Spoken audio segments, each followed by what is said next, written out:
Hello and welcome, my dear students. I am Prakriti Kapoor, your English teacher, and we are going through this book, Moments. So, we were studying this chapter 3 of class 9th, Ishwaran the Storyteller, and this is the part 5. We have completed the last 4 parts. So, go through it once if you haven't visited yet. So we are reading about this person Ishwaran who is having a very good skills of telling the story in a very suspense, in a very adventurous way. So in the previous lecture we were studying that Ishwaran was telling about on that particular day, Shraddhanjali Divas, he was telling the story of ghost of a woman who used to come, ghost of a woman who used to come on that full moon day, that is on Purnima ki Raat. So he was telling the story to his master Mahindra, but Mahindra was angry because he don't want to listen such kind of things. Uh, as he was scared of those things, so he scolded him that there is no thing like this ghost and all that. Okay, so let's continue the chapter. Mahindra shivered at the description and interruption rather sharply. So as he was telling about that ghost of a woman, as Ishwaran was telling about the ghost of a woman, Mahindra was not ready to hear all that. So Mahindra shivered. Shivered का मतलब क्या होता है? तो shivered का मतलब होता है कांपना. तो ये जो है महिंद्रा जो है ये कांप गया. The description and interrupted rather sharply. अच्छा, अब उसे डर लगता है तो वो एकदम कांप जाता है और इंटरप्ट करता है, यानी रोकता है शार्पली, बहुत तीखे अंदाज में, कि मतलब चाहता है कि अब ईश्वरन इस बारे में और बातें ना करे. यू आर क्रेजी, क्या कहता है, तुम पागल हो Eshwaran. There are no such things as ghost और स्पिरिट. तो क्या कहता है, there are no such creation, no such creatures like ghost and spirit. भूत और आत्मा जैसी कोई चीजें नहीं होती हैं. It is all figment of your imagination. तो क्या कहता है कि ये जो कुछ भी तुम बातें कर रहे हो यहाँ पर घोस्ट की और इसकी, ये ऐसी कोई चीजें असल में होती ही नहीं है. ये फिगमेंट का मतलब होता है मनगढ़ंत. तो तुम्हारी इमेजिनेशन का ये मनगढ़ंत खेल है ना, जो भी तुम बता रहे हो ये मनगढ़ खेल है, इसमें कोई ऐसी कोई चीज होती नहीं है. फिगमेंट का मतलब होता है मनगढ़ंत. Get your digestive system examined and may be your head as well. तो क्या कहता है, जाओ जाके तुम अपने डाइजेस्टिव सिस्टम को चेक कराओ. तुम्हारा दिमाग भी खराब है, शायद तुम्हारा पेट भी खराब है. And may be your head as well, और अपने सर का भी इलाज कराओ. You are talking nonsense. जो तुम बातें कर रहे हो ये सब मूर्खतापूर्ण बातें हैं, सब बेवकूफ़ी भरी नॉनसेंस बातें हैं, ऐसी कोई चीज़ें होती भी नहीं है. ऐसा कहने के बाद जो महिंद्रा है, he left the room and retired for the night. So he left the room, और उस रात के लिए सोने चला जाता है महिंद्रा. जो मास्टर है महिंद्रा, वो उस रात सोने के लिए चला जाता है. Expecting Ishwaran to sulk for a couple of days. Sulk का मतलब क्या होता है, सल्क का मतलब होता है सैड. ये एक्सपेक्ट करके जाता है कि मैंने इसको बहुत जोर से डांट दिया है, अब कपल ऑफ डेज यानी आने वाले कुछ दिनों तक ये व्यक्ति ईश्वरन मुझसे सल्क यानी गुस्सा रहेगा, उदास रहेगा. बट द नेक्स्ट मॉर्निंग, पर अगले ही सुबह क्या होता है, he was surprised to find the cook as cheerful and talkative as ever. क्या देखता है कि अगली ही सुबह ये जो कुक है इसका ईश्वरन, वो बिल्कुल वैसे ही बातूनी टॉकेटिव वे में उसके साथ व्यवहार कर रहा है, और वो बिल्कुल भी उदास या नाराज नहीं नजर आ रहा. फ्रॉम दैट डे, उस दिन के बाद से, on Mahindra for all his brave talks went to bed with certain unease every night at peered into the darkness. पर उस दिन के बाद से कुछ ऐसा हुआ कि महिंद्रा जब भी रात में सोने जाता है तो उसे कहीं ना कहीं एक थोड़ा सा डर लगा रहता है. अनईज यानी अनकंफर्टेबल. अनईज मतलब ही वॉज नॉट ईजी, तो वो ईजी नहीं होता है, कंफर्टेबल नहीं होता है. और हर रात ही पियर्ड का मतलब होता है झांकना. पियर्ड का मतलब क्या होता है, पियर्ड का मतलब होता है झांकना. तो वो हर रात जो है झांकता है, कहाँ, इनटू द डार्कनेस. तो अंधेरे में झांक कर देखता है. क्या देखता है, आउटसाइड थ्रू द विंडो. तो खिड़की के बाहर झांक कर देखता है. टू हिज बेड, तो उसके बेड के पास में जो भी खिड़की है उस खिड़की से बाहर झांकता है. Trying to make sure that there was no movement of the dark shapes in the vicinity. तो वो क्या देखता है कि ऐसा तो नहीं है कि बाहर कोई विसिनिटी का मतलब होता है नेबर, आसपास में. विसिनिटी का मतलब क्या होता है? नेबर, यानी कि आसपास में. तो देखता है कि आसपास में कुछ ऐसा तो नहीं है कि किसी डार्क शेप यानी किसी काली सी किसी शेप का या भूत या किसी चीज का आसपास में मूवमेंट हो रहा हो, कोई चल रहा हो आसपास में. जाकर चेक करता है. But he could only see a sea of darkness. पर उसे नजर क्या आता है बाहर? उसे कुछ भी नजर नहीं आता. उसे बस एक अंधेरी सी डार्कनेस नजर आती है. सी ऑफ डार्कनेस यानी कि बिल्कुल अंधेरापन नजर आता है. With the twinkling lights off the factory mills away. थोड़ी दूरी पर जो उसकी फैक्ट्री है, फैक्ट्री जो मिल है जहाँ पर वो काम करता है, उसमें जलती हुई टिमटिमाती हुई लाइट्स नजर आती हैं और कुछ भी नजर नहीं आता. ठीक है. He had always liked to admire the milk white landscape on the full moon night. अच्छा, अभी तक महिंद्रा को जो है हमेशा एडमायर करना यानी कि अप्रिशिएट करना या तारीफ करना. तो ये जो महिंद्रा है ये हमेशा तारीफ करता था. लैंडस्केप का मतलब होता है एक सीनरी जो अपनी आंखों से नजर आ सकती है ना. एक सीन जो अपनी आंखों से नजर आ सकता है, आंखों से नजर आने वाला सीन, उसे लैंडस्केप कहते हैं. तो वो जो महिंद्रा है वो हमेशा तारीफ करता था मिल्क वाइट, क्योंकि चांदनी रात है ना, तो सब कुछ वाइट है, वहाँ पर अंधेरा नहीं होता, उस दिन लाइट होती है. तो milk white landscape on the full moon nights. तो चांदनी रात यानी पूर्णिमा की रात के दिन जो लाइट्स होती हैं, जो एक अच्छा सा नज़ारा होता है, उसे देखकर बहुत एडमायर करता था महिंद्रा, हमेशा बहुत खुश होता था. But after hearing Eswaran story, पर ईश्वरन की स्टोरी को सुनने के बाद में on the female ghost he avoided looking out of his window all together. जब उसने इसकी स्टोरी सुनी उस औरत के भूत के बारे में, उस दिन के बाद से महिंद्रा को थोड़ा सा डर लग गया और वो अपनी खिड़की के बाहर देखने में घबराता है. Although when the moon was full, जबकि फुल मून है फिर भी उसे डर लग रहा है और फिर भी वो बाहर नहीं देखता. Let's move on. One night, एक रात क्या होता है, Mahindra was woken up from his sleep by low moan close to his window. एक रात महिंद्रा की नींद टूटती है.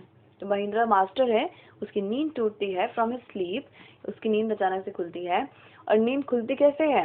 Bye a low moan close to his window. मोन का मतलब होता है एक पेनफुल तरीके से क्राई करना, है ना.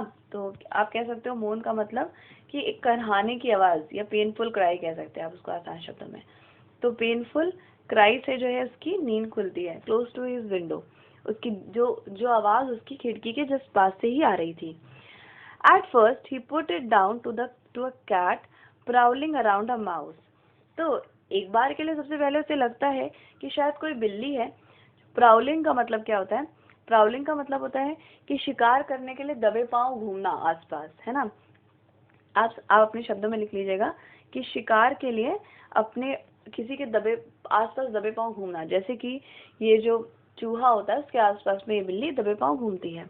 But sound was too guttural for a cat. Guttural का मतलब होता है कि गले से आने वाला, जिसे हम कह सकते हैं एक थ्रोट से निकलने वाली एक दर्दनाक आवाज, है ना. तो ग्लटरल का मतलब होता है कि a voice coming out from a throat. तो ये जो है बेसिकली थ्रोट या फिर गले से निकलने वाली आवाज होती है. तो वो देखता क्या है, but the sound was too guttural for a cat. तो वो लगता है कि नहीं, ये जिसके गले से आवाज आ रही है ये बिल्ली का गला नहीं है, ये इंसानी गले से ही आवाज आ रही है. ही रेजिस्टेड द क्यूरियोसिटी. वो अपनी जो उसकी क्यूरियोसिटी है, जो क्यूरियोसिटी का मतलब होता है एक अंदर से एक कहते हैं ना कि हमें बहुत क्यूरियोसिटी हो रही है मेरे अंदर किसी चीज़ को जिज्ञासा जानने की. तो क्यूरियोसिटी का मतलब होता है जिज्ञासा. तो वो जो है जिज्ञासा को रेजिस्ट करता है यानी रोकता है. क्यूरियोसिटी का मतलब होता है जिज्ञासा और रेजिस्टेड का मतलब क्या होता है? उसे रोकना. तो वो अपनी क्यूरियोसिटी को रोकता है. To look out lest he should behold a sight with stop his heart. तो क्यों रोकता है? अपनी नजरों को वहां देखने से रोकता है क्योंकि उसे डर लगता है कि कहीं ऐसा ना हो कि कोई ऐसी भयानक चीज दिख जाए जिससे उसका जो है दिल की धड़कन थम जाए या उससे बहुत डर लगे, है ना. इसलिए वो अपने आप को रोकता है. But the wailing became louder and less flying. तो वेलिंग जो ये जो आवाज़ है बाहर से आने वाली, ये तेज होती जा रही है और लेस फेलाइन। फेलाइन का मतलब है कि नॉट रिलेटेड टू कैट। ऐसी आवाज़ आने लगी है बहुत क्लियर तौर पे, जो साफ समझ में आ रहा है कि बिल्ली के गले से आने वाली आवाज़ नहीं है। तो फेलाइन का मतलब होता है not related to cat, not related to cat, यानी कि ये जो आवाज़ आ रही है ये असल में बिल्ली के गले से आ ही नहीं रही। ये बात उससे क्लियर होती जा रही है कि स्वाभाविकता ये जो आवाज़ है ये बिल्ली के गले से नहीं आ रही। He could not resist the temptation and any more. तो अब वो जो है, जो उसके दिमाग में एक लालच टेम्पटेशन का मतलब लालच ही होता है बेसिकली, लेकिन यहाँ पर उसका यूज़ दूसरी तरीके से किया गया है, वही जिज्ञासा के तौर पे किया गया है कि उसको इतनी जिज्ञासा हो रही है कि वो अपने आप को, he is not able to resist his temptation. तो अपनी जिज्ञासा को, रेजिस्ट का मतलब होता है रोकना, मैंने आपको पहले बताया था, वो अपने आप को रोक नहीं पा रहा है। ठीक है, lowering himself to the level of the window sill. तो वो अपने आप को झुकाता है और लाता है लेवल में, किसके, खिड़की के, जो कमरे की खिड़की है उसके लेवल में लेकर आता है, ये देखने के लिए कि बाहर क्या हो रहा है। He looked out at the white sheet of the moon light outside. तो उसे बाहर नजर आता है कि एकदम चांदनी रात है और एकदम वाइट शीट, जैसे कोई किसी ने वाइट कलर की शीट बिछा दी, उस तरीके की चांदनी रात नजर आ रही है उसे बाहर। पूर्णिमा की रात भी है शायद। There is not too far away, पर बहुत ज़्यादा दूर ना कहें, आसपास में ही कहें, तो हम कह सकते हैं was a dark cloudy form.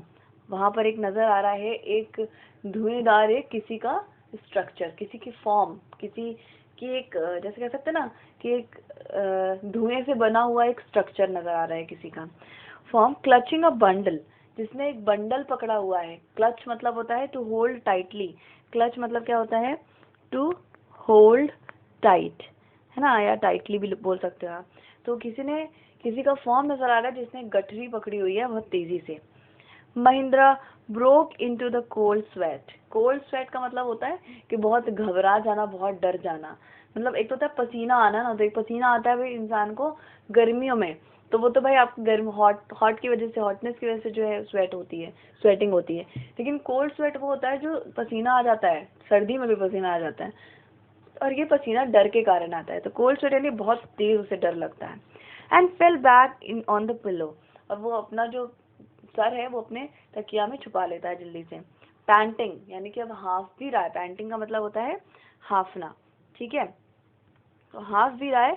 As he gradually recovered from the गैसली एक्सपीरियंस। तो जैसे ही, ग्रेजुअली का मतलब होता है स्लोली, जैसे ही स्लोली वो रिकवर होता है, बाहर निकलता है। गैसली का मतलब होता है हॉरिबल, हॉरिबल यानी कि डरावने। तो हॉरिबल एक्सपीरियंस से जब वो बाहर निकलता है तो he began to reason himself, वो खुद को जो है रीजन देने लगता है, अपने आप को रीजन देने लगता है। एंड फाइनली कंक्लूड, और अंत में एक कंक्लूजन निकालता है, ये कंक्लूड करता है कि must have been some sort of auto suggestion, some tricks that his subconscious has played on him. तो वो अपने दिल को तसल्ली देता है कि नहीं नहीं नहीं, ऐसा कुछ भी नहीं था, ये जो कुछ भी मुझे नजर आया है अभी अभी, ये कुछ और नहीं, ये सिर्फ मेरे मन का वहम है।